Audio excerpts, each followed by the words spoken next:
Bem-vindo ao MarTech Talks, o podcast da Liminal que lhe traz entrevistas aos líderes de negócio que estão na linha da frente da transformação digital de departamentos de marketing e vendas para que também o seu negócio possa crescer nesta nova era tecnológica.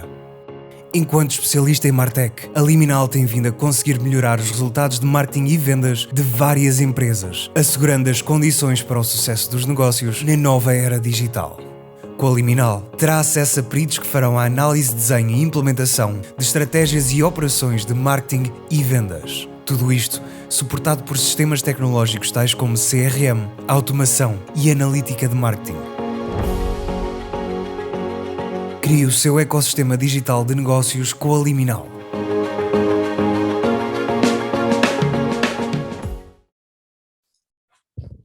Hello and welcome to the third MarTech Talks podcast by Liminal.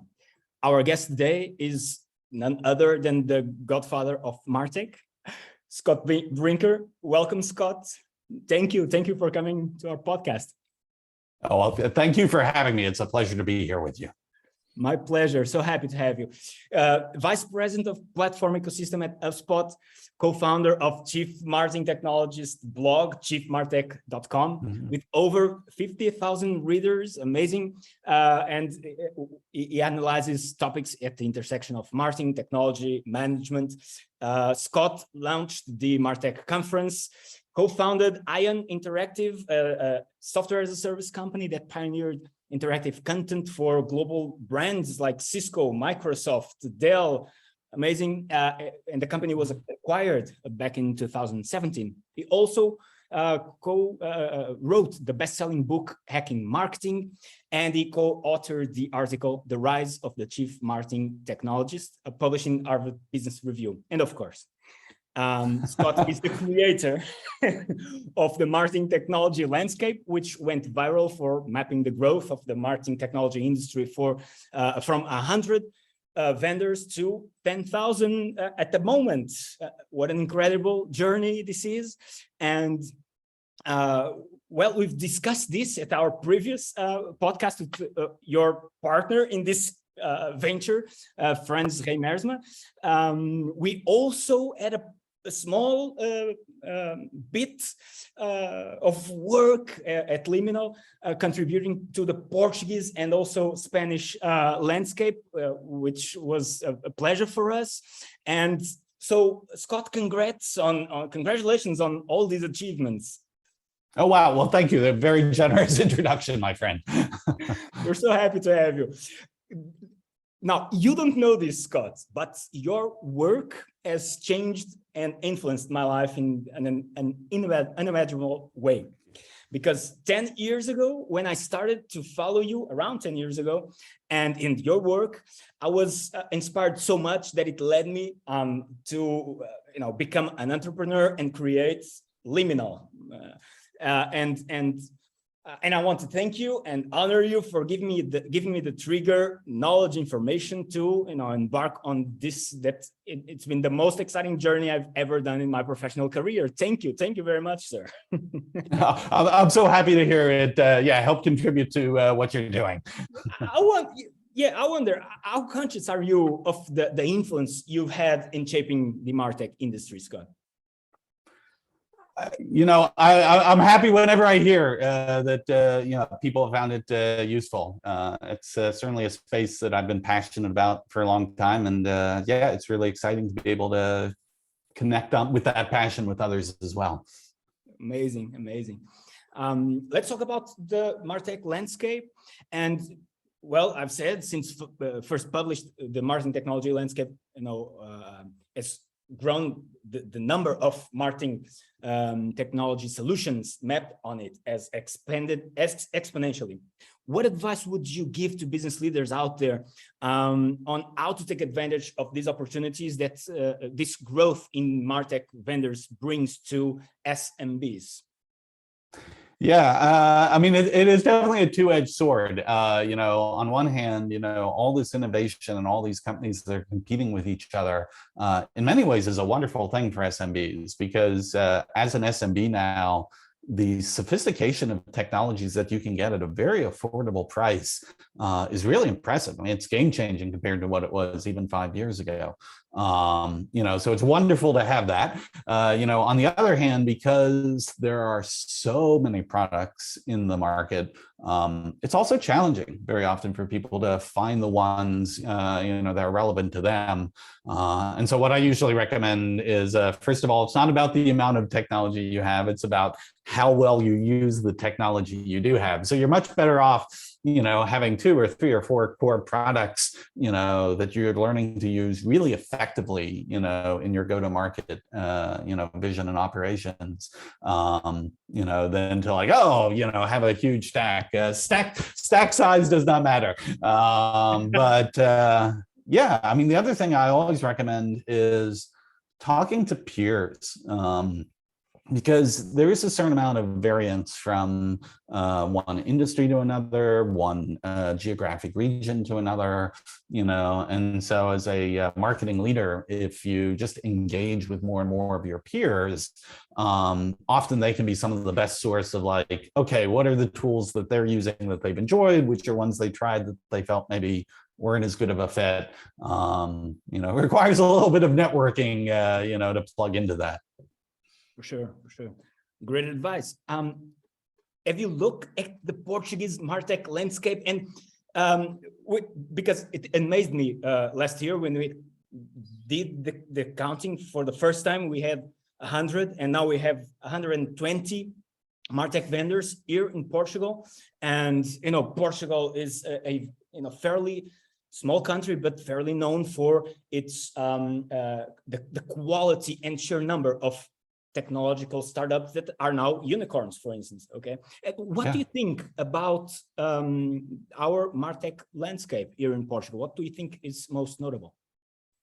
Yeah, I think it's wonderful. I mean, first of all, this broader trend is really important. There was a time where most technology or software that people felt okay, this is where the big players are coming from. It was all Silicon Valley, and that was actually a very constraining model.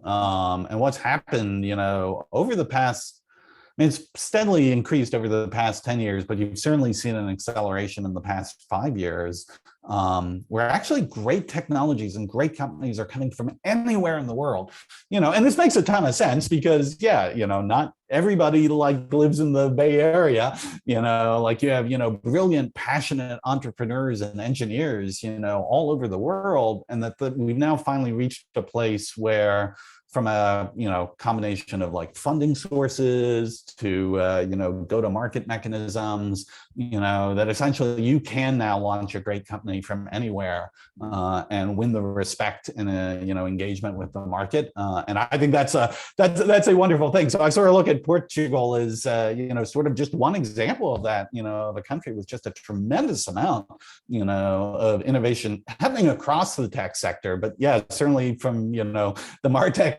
landscape for the country that you helped create there, you just see this blossoming of insight and talent. And it's cool to also be in a country where you have so many customers of that too, because you get that very rapid feedback as you're developing these things and then take them in a more global market. Yeah, and also because we are a small market and small economy, many of these startups, when they start, they aim for the big markets, UK, United States, and that makes them also, achieve greatness in many instances in a short matter of time.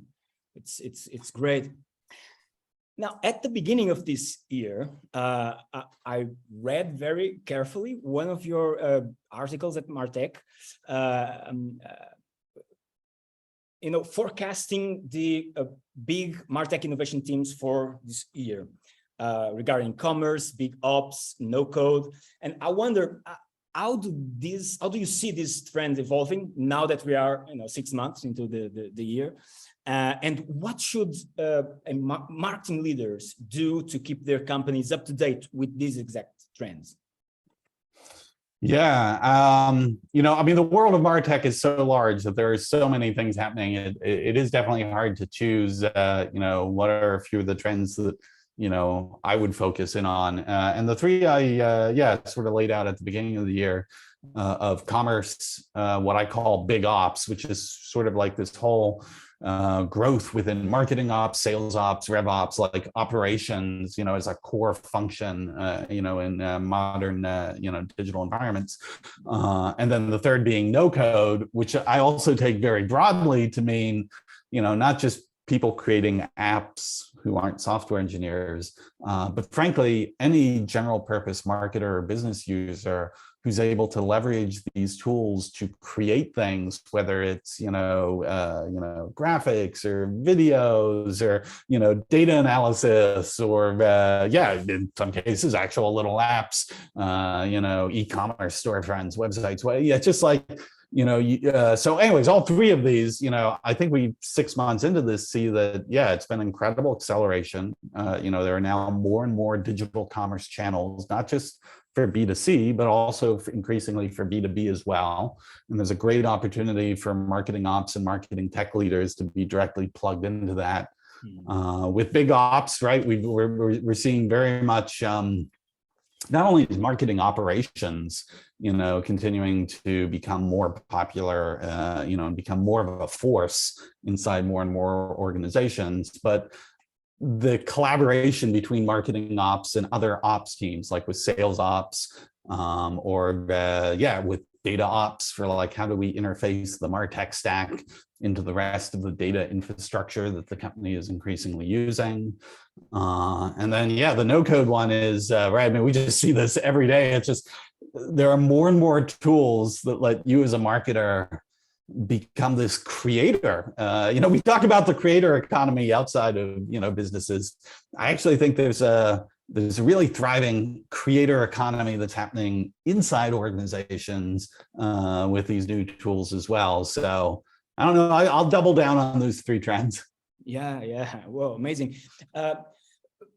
Also, this year is sort of a good economic year, but the forecast for the next years, at least here in Europe, because of inflation, tax rates, and the war, they're not so good as what we are experiencing right now. Do you have any cautionary advice for marketing and MarTech leaders regarding what tools they should invest in, thinking about all these trends? Yeah, I mean, particularly if we say, macroeconomic conditions now are definitely, at the very least, like a cautionary flag. I think this is actually a great opportunity for most marketing operations, marketing tech teams to perhaps invest less about acquiring new tools and frankly, invest more in their people of like, okay, let's make sure we really have developed the skills and the abilities to leverage the technology we already have. Let's really make sure we're focusing on not just the technical process of being able to do this, but how we get really creative in leveraging those tools to do remarkable marketing, that attracts and engages customers. I think, just taking that time to invest in that is great. And if there's a particular gap you find that there's, a tool out there, that can, fit perfectly for it. I mean, by all means, I think anything where there's a clear, return on investment opportunity. I'm not saying don't spend on anything, but to be perhaps, just a little bit more reserved in making sure you're getting the most out of the tech spend that you already have before you grow that budget. I think talking about trends, we've all been flooded by what you called grand prognostications around the ideas of metaverse, NFTs, blockchain-powered Web 3.0 concepts. And do you still, is it still early for mainstream MarTech, as you said? Should these trends concern only big brands? And, what is it that we can do to prepare ourselves for Web3? Yeah, it's a great question, and I definitely don't have all the answers here. This is a space that's very new. It's emerging. In fact, actually, NFTs. It's kind of interesting. Like there was a real peak of hype, would that be the word for it? I have no disrespect intended, but like, yeah, like interest in NFTs really peaked, towards the end of last year. And then this year it went in the complete opposite, like, that market's kind of, dissolved. Now, that doesn't mean it won't come back at some point. I really do think a lot of these things like, crypto technologies and, even some of the metaverse, right? Like we have all this cool stuff in the metaverse. If you actually think about the metaverse as, like Roblox and Minecraft and like these gaming environments that for certain types of products actually are a phenomenal marketing channel.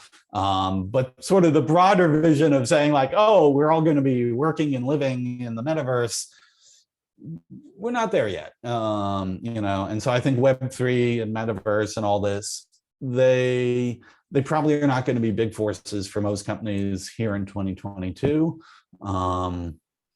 My guess, and I'll just acknowledge this is an intuitive guess, could be wildly off, but I think it's going to be at least 2 to 3 years before we really see those technologies start to mature enough that they become deeply embedded in marketing for most companies. But I don't know, we'll see. And especially, I believe that Web3 and blockchain as a general theme has the promise of trust and transparency, which nowadays is very, it's a requirement that almost everybody has in their top of mind, because we've all seen the problem with Facebook in the past and so many other big companies spying on us. And maybe this is a good thing to start strategizing for the future and the future platforms in which your brand should be, right? Yeah, I think thinking about this stuff and paying attention to it, I think is useful, right? Again, the number one challenge we have in marketing, and certainly in MarTech, is change. The world just keeps changing and evolving very rapidly, and you could argue this is maybe the prime directive, for MarTech leaders is to make sure they're keeping pace with understanding that change, and that doesn't mean necessarily like rushing in to like adopt something at scale and when it's still early. But at the same time, it's also not dismissing things because they're early. It's like, all right, well, let's keep an eye on this. Let's make sure we understand it. And as use cases and the technology and infrastructure matures, yes, being ready and willing to say, hey, as the use cases become clear, like by all means, let's adopt it. So yeah, I definitely agree with you. Like thinking about it and paying attention to it is a really good thing. I would just make sure from a budget perspective and where you're putting your time and resources, you just make sure you're prioritizing with everything else that needs to happen. Yeah, maybe for a regular SMB company, the subject is not blockchain technology, but trust, transparency, and maybe in the future use blockchain to address that. But right now, let's talk about trust. That's it. Also, a piece of technology that is disrupting, and I believe much more, and in the short term, all of our world as marketers, as citizens, also is artificial intelligence, obviously. And regarding that, one of my first pieces of advice to any company that is looking to start any AI-based marketing pilot is to audit all the tools they already use and assess the AI readiness of those tools against the company's most wanted use cases, right?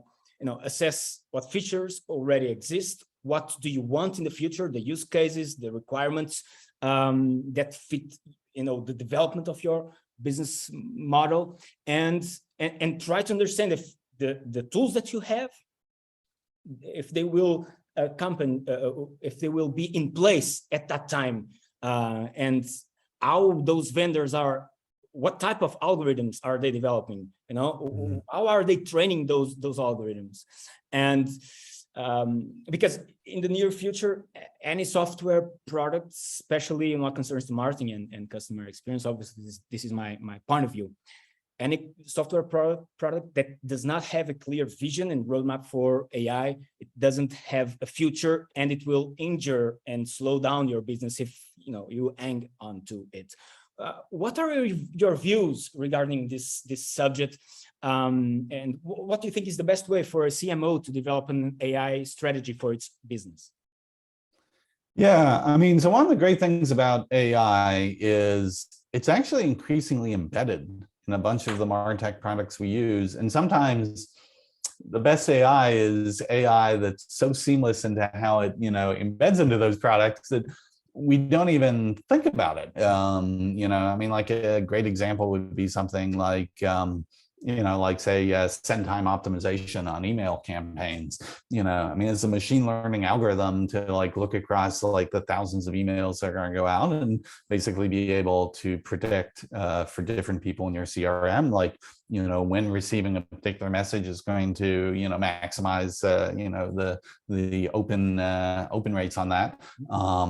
Yeah, I mean, that's something that's like, like a perfect machine learning algorithm. And there's just dozens, if not hundreds of cases like this all throughout marketing where it's not necessarily a big grand machine that tells us how to do all of our marketing, but in the actual execution, of everything from like, lead scoring to, churn propensity of, who we should be, targeting messages to and how we should be shaping offers for particular renewals. I mean, all these things, I mean, like this is on the ground, like tactical execution that we're finding machine learning just being incredibly helpful for.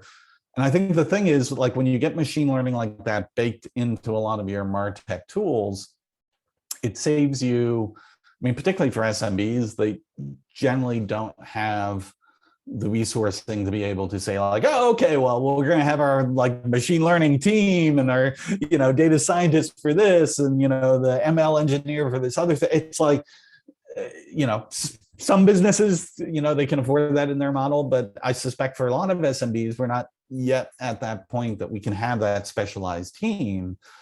But if we can buy off-the-shelf commercial products, that embed those capabilities, all of a sudden that starts to become accessible to businesses of any size.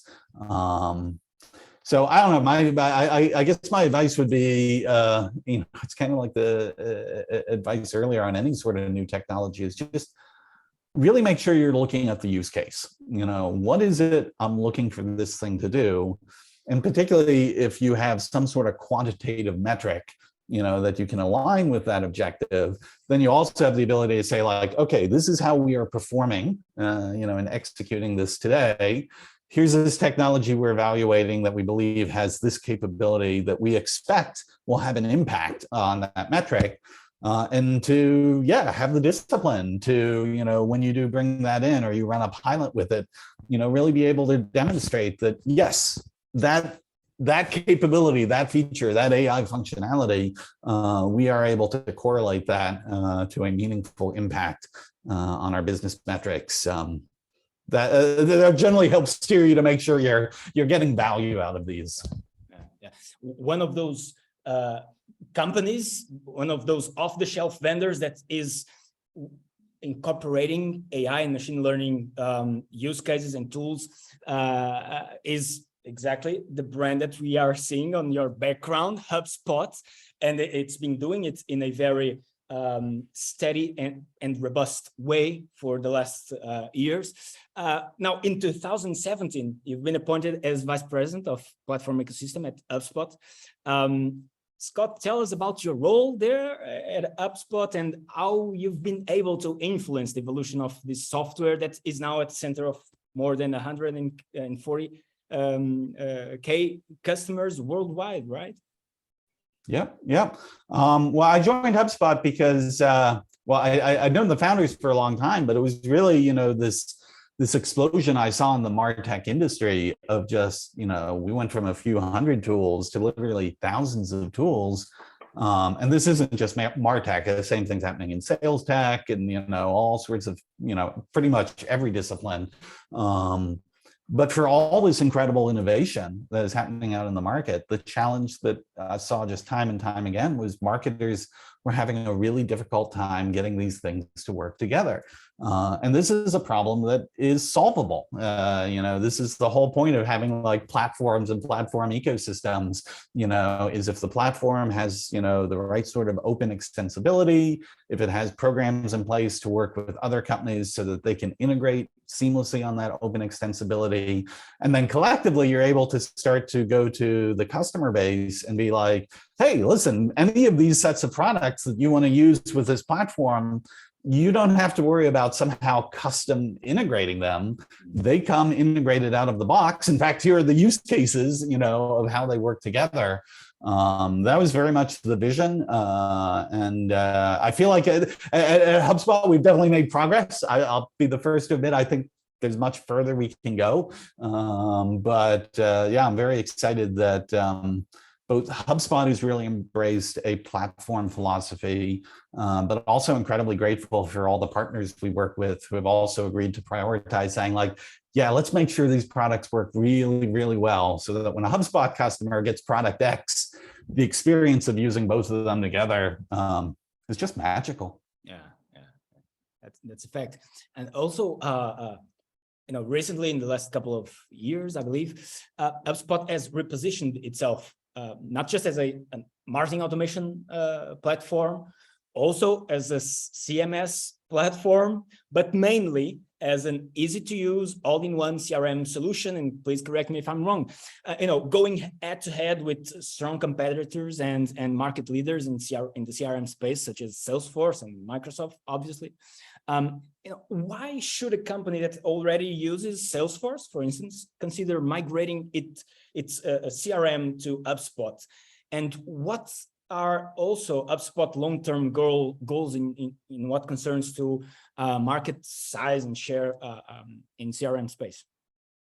Yeah, well, again, this goes back to like, what is the upside of having so many companies in the MarTech space? Ultimately, from a marketer's perspective, the upside is that competition is good. That competition is healthy, and so I would say, for a Salesforce customer who wants to evaluate HubSpot, look at it and, take a, free trial. There's a freemium approach to it. Like you start using it and you say like, okay, for the features I want, the use cases I have, what is the experience like, for me and my team using this product? And what are the economics of this? What is the price of it? And compare and decide. If you think Salesforce is the better solution for what you do, hey, this is why it's an open competitive market. If you think HubSpot's a better solution, it's great that you now have that choice. So I think, again, I would give the same advice for HubSpot as I would give essentially to any MarTech product, which is, understand enough about how you would use it, where you would see the value, both from an economic perspective and from an experience perspective, and make the decision that you think is best for your business. Yeah, right. So Scott, this is all the time we have left for our first podcast. I'm sure, and you are welcome to come back again. And we are very, very happy to have you here, Scott. Thank you very much for coming to our podcast. Thank you so much for having me. When are you coming to Europe or to Portugal? Let's make something together. Oh, yes. I've not been to Portugal for many years, but I love Portugal. So hopefully soon. Let's make it happen. You'll be my guest, of course. Thank you. Thank you very much, Scott, once again. This was the third edition of Liminal's MarTech Talks podcast. Liminal is the first Portuguese company that specialized in strategic consulting and MarTech operations. We've been able to help our clients to grow through marketing strategies and technologies such as CRM, automation, and business intelligence. In this podcast, we will continue to bring you interviews with business leaders that are at the forefront of the digital transformation of marketing and sales departments, so that your business can also grow in this new technological age. Thank you very much for being with us, and I'll see you on the next episode. Thank you.